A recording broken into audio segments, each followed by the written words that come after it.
that on Monday we celebrated the 152nd anniversary of President Abraham Lincoln issuing the preliminary Emancipation Proclamation. I learned something else about it too that I never knew before. Far from being a universal statement about the equal rights and dignity of all people, the proclamation was conditional. Lincoln promised to free the slaves if the Confederate Army did not lay down their arms and return to the Union by the end of the year. This implies that if he had done that, Lincoln might not have ever issued the final proclamation. Apparently, the document was primarily intended to be an ultimatum to the Confederate Army, a political threat, and not necessarily a spiritually minded acknowledgement of the necessity of human freedom.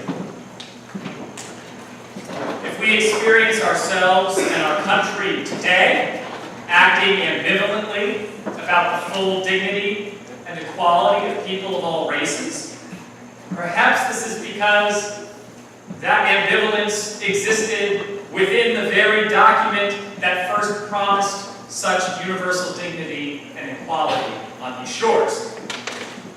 I don't know about you, I see this ambivalence about race on display all the time. I see it publicly. This summer, it feels like every week there was another video about a white cop shooting or beating up a black person, often without any kind of visible provocation. If we're honest, I think we see this racial ambivalence also privately. I see it sometimes when I look in the mirror. All of us live together as a community on a journey towards greater racial harmony. And we're not there yet.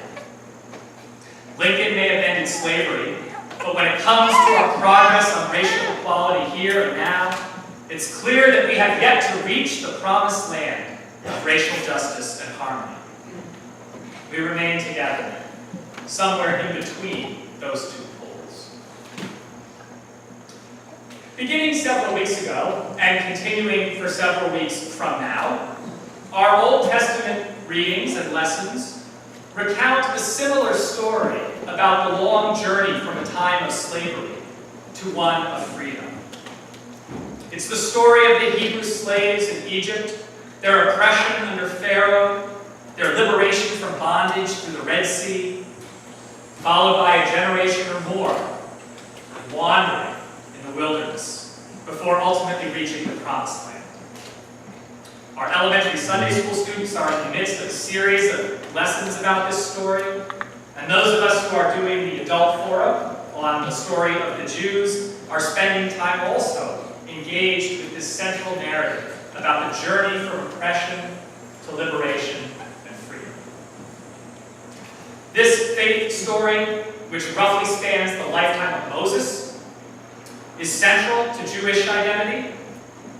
It forms the core narrative that is recounted each year at Passover. And the journey from oppression to liberation was also a key faith story for early Christians as well. These early Christian communities were made up primarily of Jews and others who were familiar with Jewish tradition.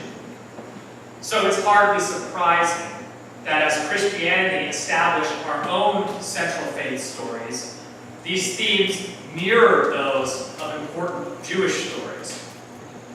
In various generations of history, both Christians and Jews have looked to this story of the Exodus to understand their own circumstances of oppression, to find inspiration in a God who rejects oppression in all forms, and to nourish a deeply personal hope for the possibility of a radically transformed future.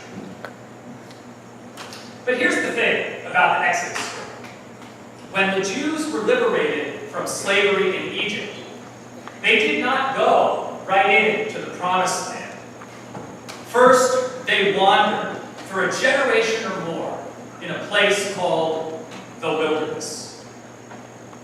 In the book of Exodus, if you try to map out this journey of the Hebrew people, it appears that they literally are just making laps around the Sinai Peninsula, which is not very large at all. Circling back, doubling back, literally making laps. A lot of them. They know where they want to go. They're no longer enslaved and prevented from getting there. And yet, the progress that they're making towards their ultimate goal is far from linear.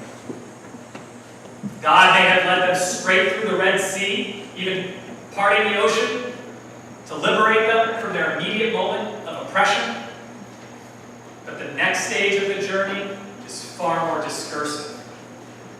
To get to a point of real freedom from both the external forces of violence as well as internal forces of oppression that the legacy of slavery left within their community, a much longer journey is needed. Every person, at some point in their lives, in some way or another, experiences oppression.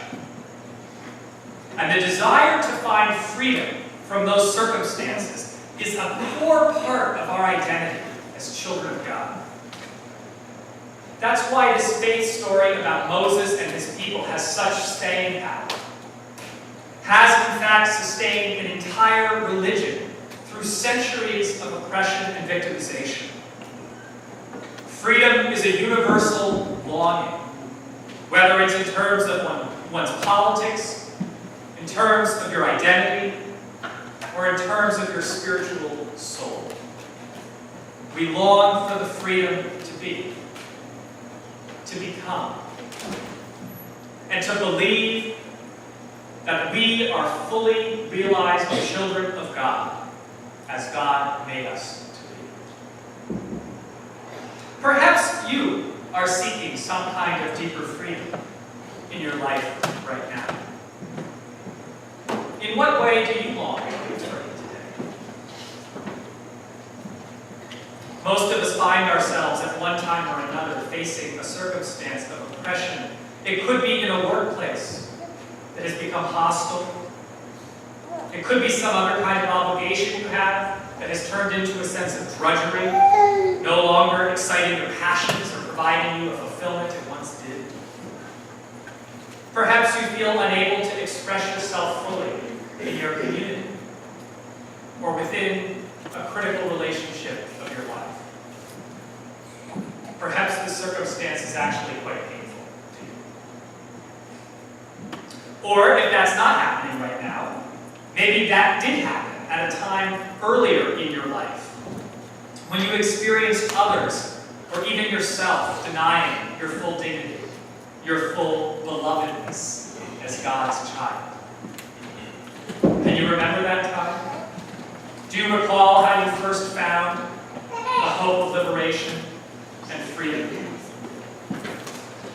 As we think about our own journeys or our yearnings for greater freedom from oppression of any kind, we can draw inspiration from our ancestors who wandered for years, generations even, in that wilderness between liberation from suffering and the life of true harmony. So what happens in that wilderness, in that in-between time, after the excitement of being freed from an oppression situation has worn off, but the joy of resettlement into a new normal has yet to come? I know many of us have spent time in some kind of wilderness when we've managed to leave a bad situation, but are frustrated at the slow pace with which the rebuilding of our lives is occurring. Our initial gratitude at having left a place of pain wears off pretty quickly, and the grumpiness of being the in-between time kicks in. Like the Hebrews that Emily read today, we might be tempted to rail at God. Were there no braves in Egypt that you had to bring us out to the wilderness? Time in the wilderness can seem like running up a hill of sand, working so hard with little visible progress. But you know, there's a purpose to this time. Because some progress isn't visible on the outside. Because it's spiritual progress. As a community, the Hebrew people didn't just need to find escape from their oppressors. They needed to find freedom from the oppressive spirit within themselves.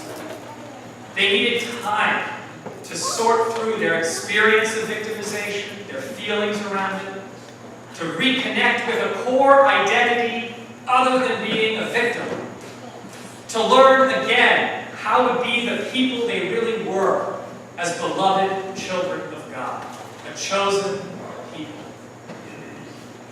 This experience was painful, and these stories from the wilderness are full of complaining, mostly against Moses for making them walk through the wilderness, and God, who is working through Moses.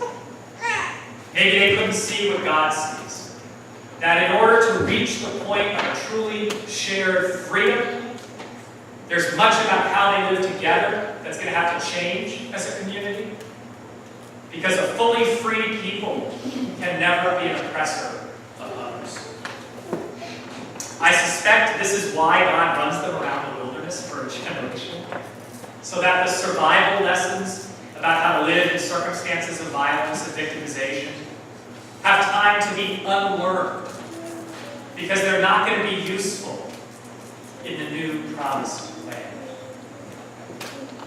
So all this is to say that our wilderness time, our time in between liberation and freedom, is a gift from God, even if it is hard. It's true in the individual wilderness experiences of our lives. And it's definitely true in our national journey through the wilderness towards greater racial justice and harmony. It may be painful, we may complain, but the journey is given to us so that we might learn something about how to live with greater freedom. And maybe also so we may unlearn some things that used to be necessary in the past, but we don't need anymore.